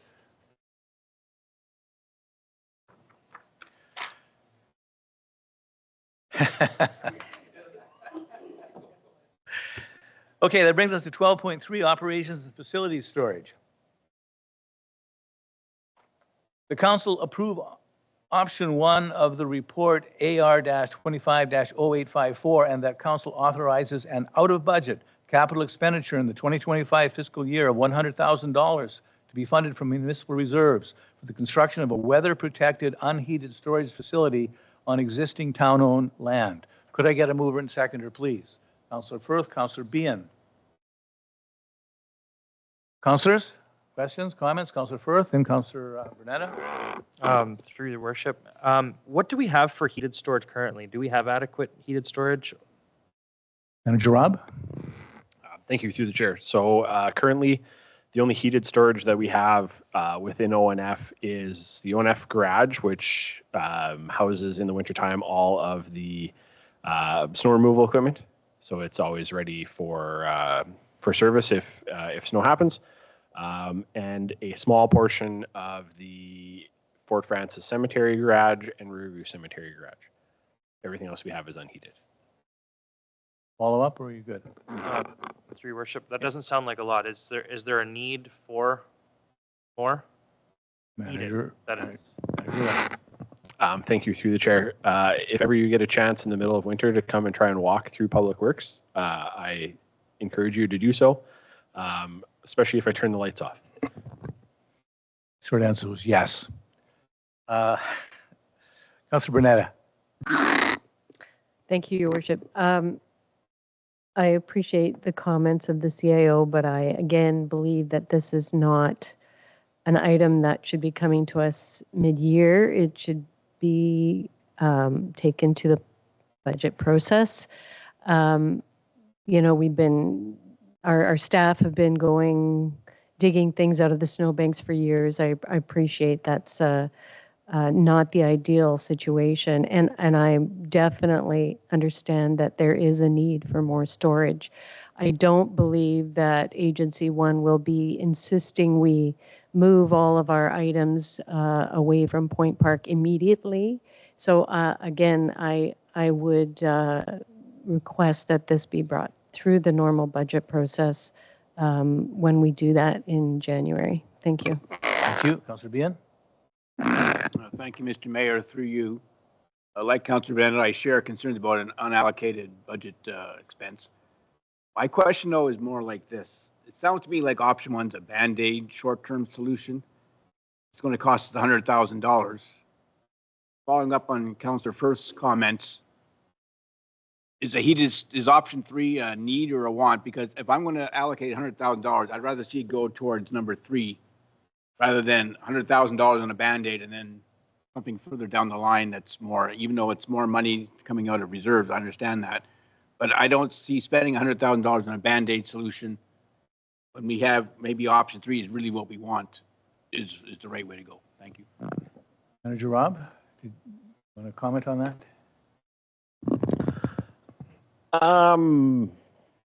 Not necessarily. Okay. Yeah, I'll leave it at that. Okay. Councillor Mackey, then Councillor Morrison. Thank you, Worship. So I started reading this and I said, well, we want to build a $100,000 storage facility for a Christmas tree. And I know there's other items there, but it specifically point out a Christmas tree, and I'm scratching my head. So I'm reading through this and get down to the bottom, and all of a sudden we're talking about a whole new public works building for $7-8 million. Went from $100,000 to $8 million. I sprouted hair, for crying out loud. Having said that, I think I'm subscribing to the number 3 option, but going through the process of the budgeting and not going ahead with that at this time. Perhaps, like I mentioned, a CCAN for $5,000 to store temporarily till we resolve this might be something to consider. Thank you. Councillor Morrison. Through your worship, the stuff that's stored there now, is that a heated shop it's in now? Manager Rob? Thank you, through the chair. If you're speaking about the materials at the Point Park garage, no, we don't keep that heated in the wintertime. Councillor McTaggart. Thank you, Worship. Is it a possibility that we could rent that facility from Agency 1 while we work on a wholesome plan? Manager Rob? Thank you, through the chair. At this point, we haven't broached that topic yet with Agency 1. CAO? Thank you, Your Worship. For this one, we can absolutely bring it through the budget process, but I believe this is necessary. I've been bugging Manager Rob, like we don't have a ton of space as is. We don't believe it's a Band-Aid solution. The current one is, not heated. 100,000, we will survive for years. This will help us. This gives us the extra space. It's the least tax impact, and we'll make it work. Now, the extra money, which administration try to not bring extra if we absolutely don't need it, but we'll gladly take that, and it is useful, but we want to make it clear it's not a Band-Aid. This will fill our needs, and it's still good. It gives us the additional space that we need. It's currently what we have, and I believe, and I know we're having a strat plan look at in September, but we're pretty convinced this is pretty low on our priority list relative to other things to spend the extra, $200,000. So that's the rationale. So it's not a Band-Aid, but it would be better option 3, but we're quite confident we'll survive. So again, if the will is to delay this to the budget process, which I believe this one is less convoluted, we'll survive. I'll reach out to Agency 1. We have a great relationship. I don't think this will be a big issue, but we brought it because we are very convinced we need something. So it's not like we'll decide not to do something. So if there is a decision that you're confident on, please do so. And if not, we'll obviously bring it at budget time. Thank you. Councillor Mackey. Thank you, Worship. So following up with what our CAO just spoke of, is it possible to build the unheated unit with a view of finishing it off into a heated unit at years down the road? I guess that's basically the question. Can we do that at a later date? Manager Rob. Thank you through the chair. The short answer is yes, we absolutely can.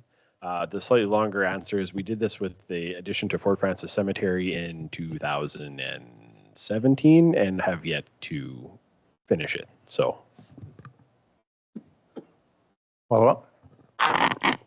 Is that due to the will of council or, well, it hasn't come up to this council yet, I don't believe, has it? Manager Rob. no, I got kind of tired of adding it to my capital budget to get cut every year. Councillor Morrison. Through your worship, yeah, I have quite a bit of building experience, and I've almost every shop I've built probably in the last 20 years, even if it has been planned on heating, you always put in-floor heating pipes in because it's a minimal cost. So even if we go with the bare bones $100,000 shop, it's like an extra $1,000 to run PEC tubing in it. And so you can add a boiler at a later date. So I see that they did want to have in-floor heating. So it's minimal cost if they want to do that, and hopefully they would heat it later on. Thank you. Had you two, sorry. Councillors, any further discussion? Councillor Behan? I think I'd be in favor then if it's not an immediate need, that we can maybe work something out with Agency One, that we go through the regular budget process and construct it next year, if approved at the capital budget. Thank you. Thank you. Any other comments? Calling the question? All in favor? Option one. Okay. No one is in favor. I'll just verify that. Opposed? Okay. So we're not in favor of that. So councillors, would you like to pick another option? What I heard, okay, Councillor Mackey, go ahead. Well, then I would like to put forward that we build the unheated one with the view of finishing it off to get the initial one started now with the view of finishing it off with the budgeting system into a heated unit. So I'm not going to formalize this till I just get a feel for council. Councillors, how would you feel about that? Give me a yes or a no. No, so that's out. What I heard, go ahead. Thank you, Mr. Mayor. All I'm looking at is just tabling this to the budget process. Okay. I'm not saying cancel it or not ever do it. I just think it should wait till the budget process. Yeah, that's what I was about to say. What I'm hearing is the will of council seems to be that we should table this until the budget process. As part of that, would your intent be that administration carry on discussion with Agency One, rent the space? Yes? I think just to discuss with Agency One, the reason for the delay of moving the materials and leave it up to them what their response would be. I mean, if they want to rent it, that's fine. Or if they say, just leave it, it's not a major issue. It's up to them. So really, I think our administration just have a discussion with them. Okay, so you wanted to go through the budget process and administration to open discussion with Agency One as to the disposition of the materials within the brush. Yes. Thank you, Your Worship. Unless my clerk says otherwise, I think I'd like for council to just recommend to add report AR 250854 to the budget process for 2026 or the 2026 budget process. We'll obviously speak to Agency One, and anything pressing, if we're actually in a situation, we'll bring something back to council. So if we add it, it'll be part of the budget process. So that motion, again, that council direct administration to bring item AR 25-0854 0854 to the 2026 budget process. Thank you. Okay, move on that. Councillor McTaggart, second. Councillor Firth, any further discussion on that? All in favor? Carried. CAO.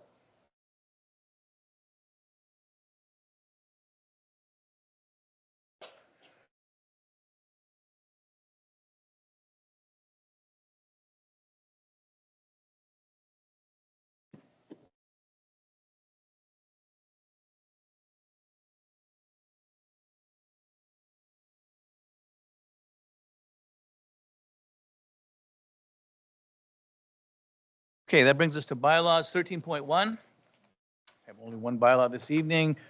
The council direct administration to bring forward, whoops, that's wrong.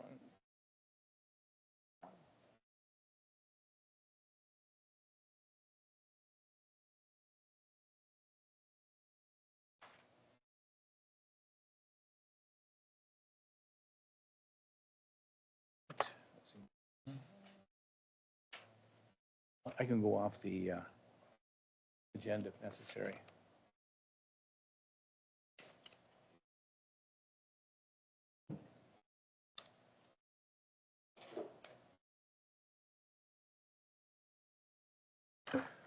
Just go off this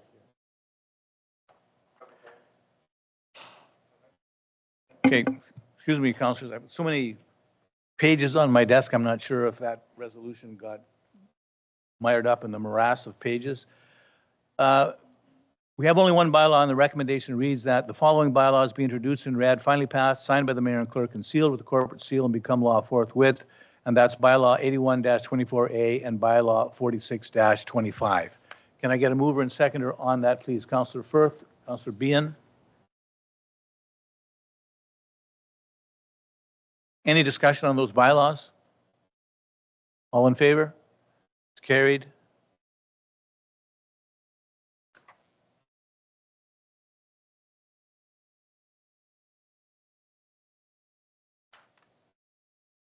Okay, that brings us to item number 14. We have a notice of motion. No action is required on this tonight, but it will become up at the next meeting to be moved and seconded. Yes, ma'am.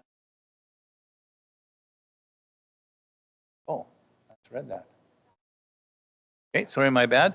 The notice of motion was last week, so we are going to vote on this tonight. So the resolution reads that council direct administration to bring forward recommendations for a process to develop a community off-leash dog park, and that a special committee similar to the Make a Big Splash Park Committee be established for the duration of the project with authority to make recommendations to council. Councillor Firth, I assume you're moving?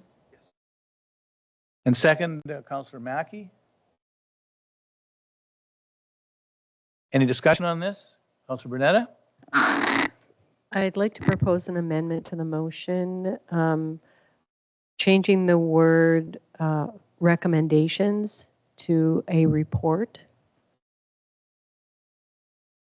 I realize it's maybe semantics because reports usually have recommendations, but I would like to see a report as opposed to just the recommendation. Okay, thank you for that. So there's a recommendation on the floor that we're going to substitute the word recommendations in the last sentence for a report to council. It's actually in the first paragraph. Direct administration to bring forward a report. And what about the recommendations in the last sentence? That's specific to the committee, so Okay. I don't have a So problem it's with just the that. first recommendations that you're substituting. Yes. Okay, so we're going to substitute a report to council for the recommendations in the first sentence. Is council clear on that amendment? And I'll need a mover on the amendment, Councillor Mackey, seconder on the amendment, Councillor Bernetta. On the amendment, all in favor? The amendment carries. So the main motion now reads that council direct administration to make a report to council for a process to develop a community off-lease park and the rest of it. That's been moved and seconded. All in favor? That's carried. Thank you.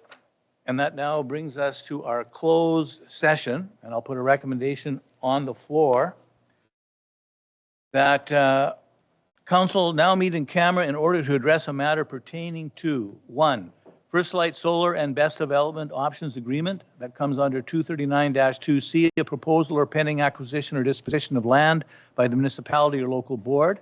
2, the CAO Performance Appraisal, that comes under 239-2B, personal matters about an identifiable individual, including municipal or local board employees. 3, CAO Salary Increase and Benefits Review, again, comes under 239-2B. And 4, a youth committee member applications for the Museum Advisory Committee, which also comes under 239-2B, personal matters. And finally, 5, a court claim, which deals with a vehicular accident.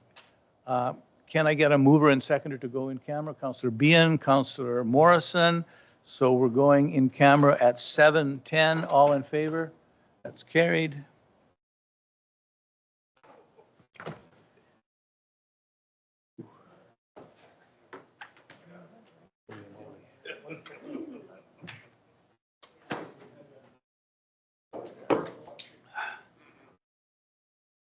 Get all these under the camera.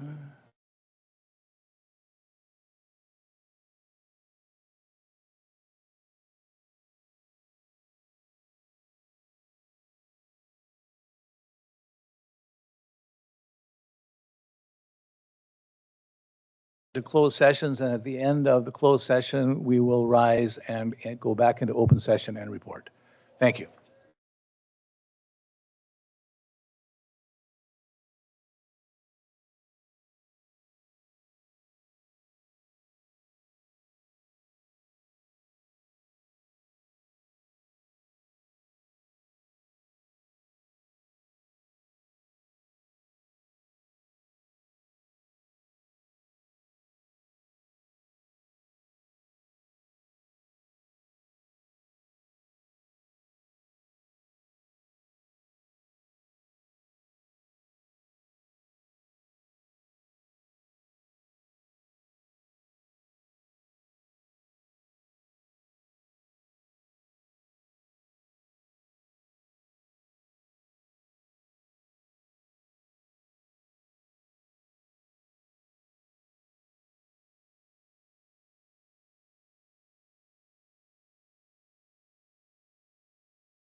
What's that?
I'm gonna go sit with the girls. Why? Sean has to go to hockey and Tessa's not home yet. Where's Tessa? She went to a supper for a couple of girls that are going away. Goodness Christ. Yeah, Something she can't have to go to, you know? she works with them. Wow. She's got a family. What's Sean's hockey?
to me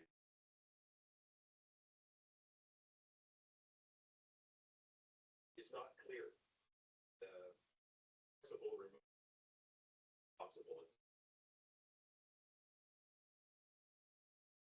I guess I'm asking what can expect in terms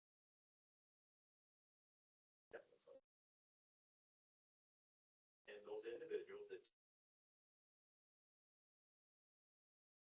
take to how was investment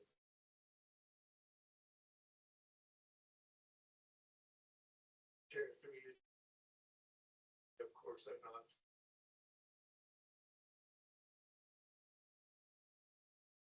The legal frame is not. But we continue to work in terms of is if we as a community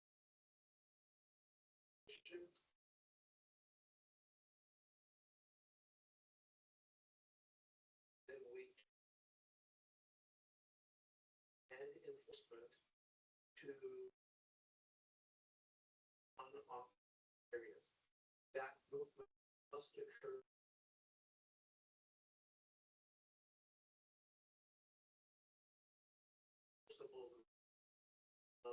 But then engage bylaw or as the police bylaws have the right to be by as an option indoor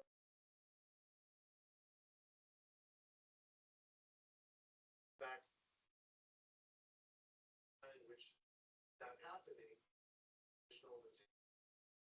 have that except not sure chair if I've answered the question. We have options dignified manner. Let's do this. So just a follow. I would say be very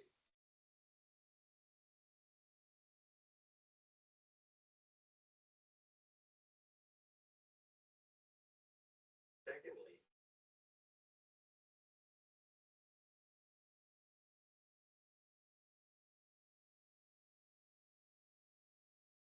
in the human. Chair, first of all, just for place where we have to have the festivals. There's a difference. As for the methods that we will use, again, that's have detailed partners, police, legal team, terminate dignified manner to have people change there in the encampment area where not allow the exact methods and techniques I use different depending on the circumstance. Through the chair, sorry if I may add,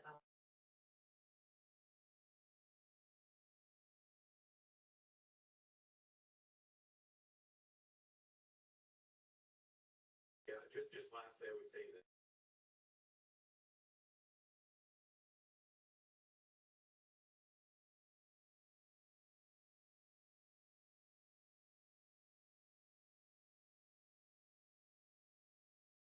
could be basic. Thank you. Next deputation. thank you, Chair. The last deputation receiving was from Deputy Grand Chief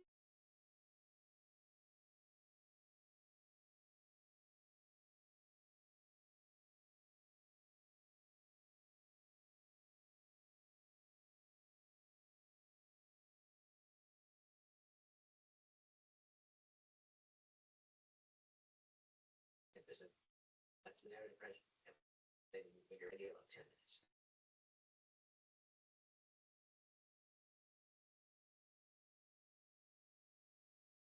I serve in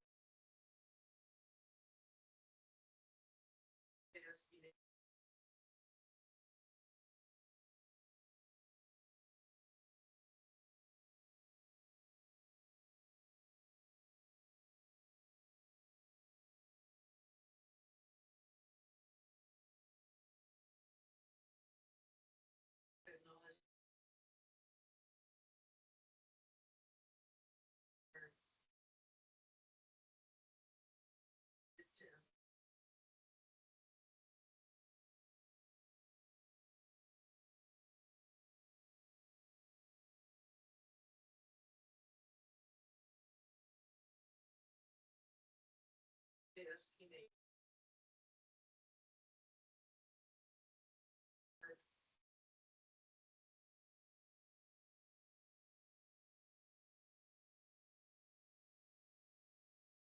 You will read that in full. There is some.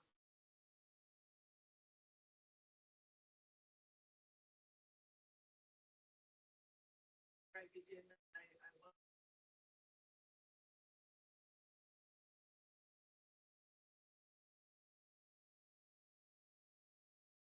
First.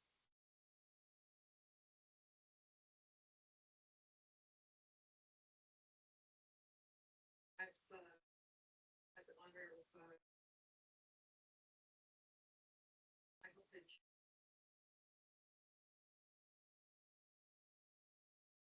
definition writing to express our city of very shelter bill recommended.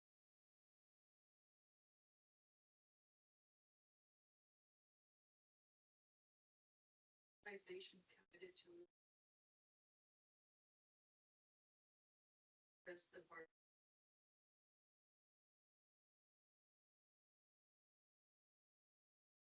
recognize the urgent need safer, stable,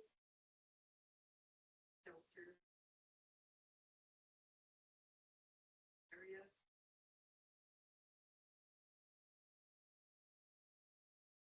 This initiative represents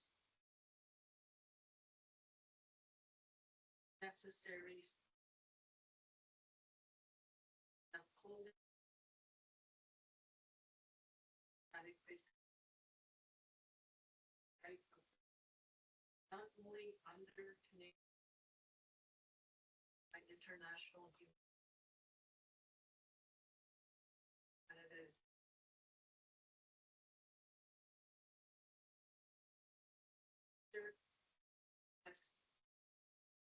national from active enforcement driven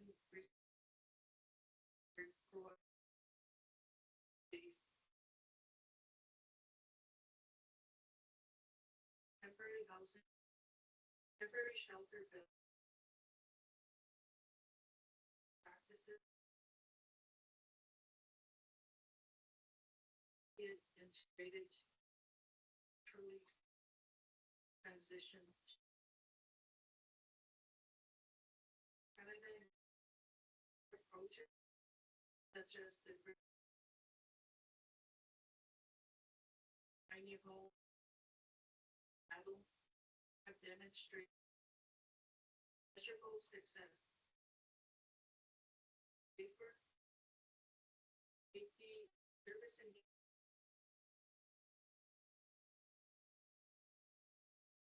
experiencing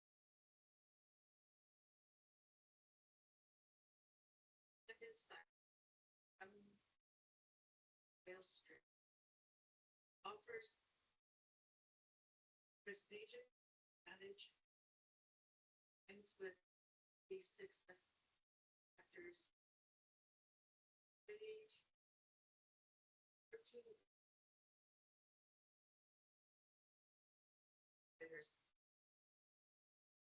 existing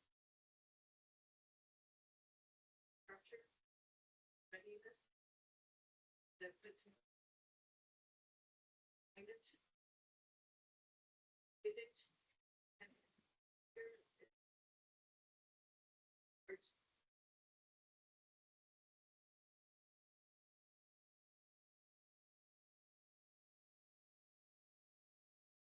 residents, services, they acknowledge they can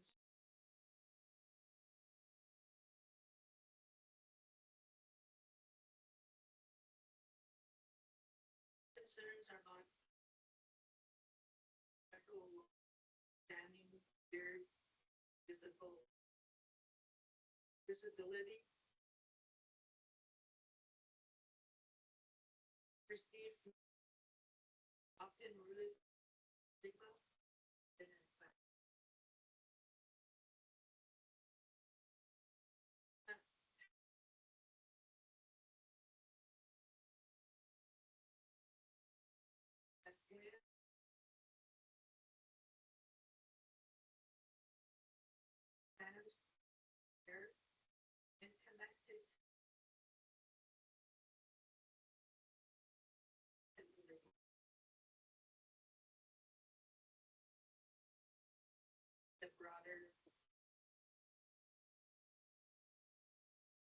example, the bridges giving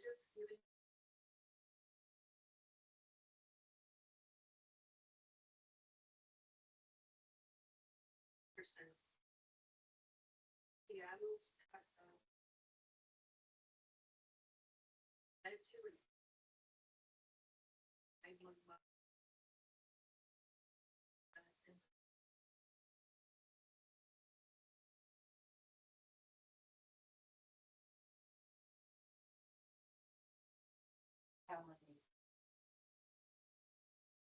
Similar sided with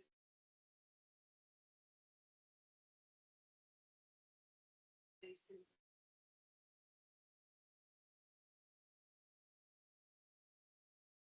They will think that the industrial field may appear or pragmatic to the surface, that they reveal a troubled tendency experiences rather than adjusted in our sensible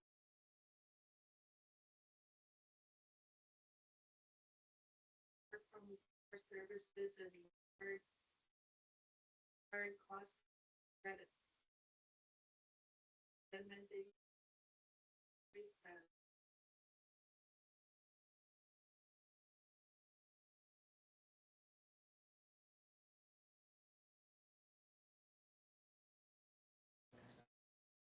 here to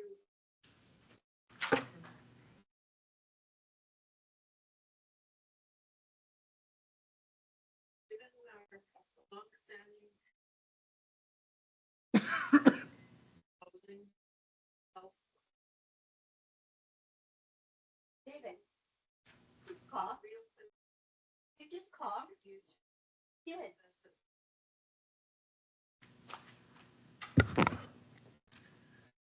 Okay. We're back in open session and we have some resolutions coming Council's out of. on.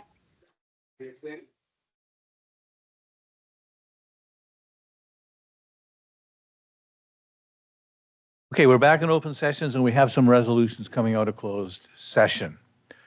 So we have a recommendation that council direct administration to proceed with the CAO salary and vacation adjustments as instructed, and that council provides an educational budget of $5,000 annually for further education for the ongoing education and professional development of the CAO, prorated for 2025. Can I get a mover and seconder on that, please? Councilors Bernetta and Firth. Any discussion? All in favor? That is carried. No one was opposed.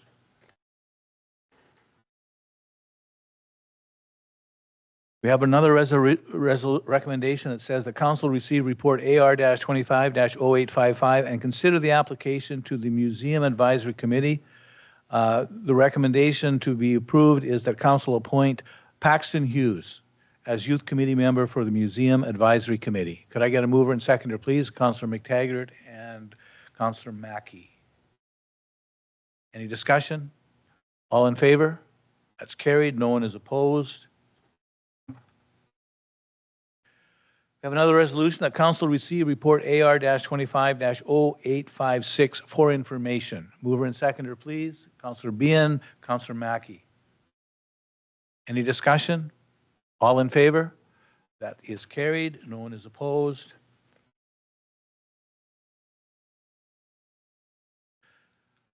I have a recommendation that council approve the closed meeting minutes of June 23rd, 2025 as presented. Could I get a mover and seconder on that, please? Councilor Morrison, Councilor Bernetta. Any discussion? All in favor? That is carried. No one was opposed. Okay, that brings us to our confirmatory bylaw. Recommendation reads that Bylaw 47-25, being a bylaw to confirm the proceedings of the Council of the Corporation of the Town of Fort Francis, be introduced, read, and finally passed, signed by the mayor and clerk, sealed with the corporate seal, and become law forthwith.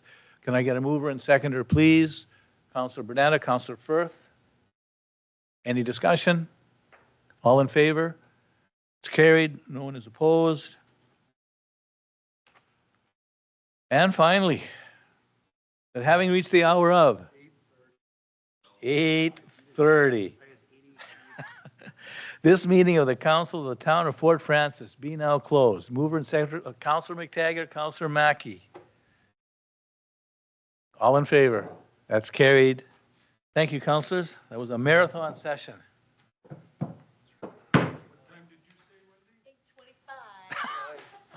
In your face.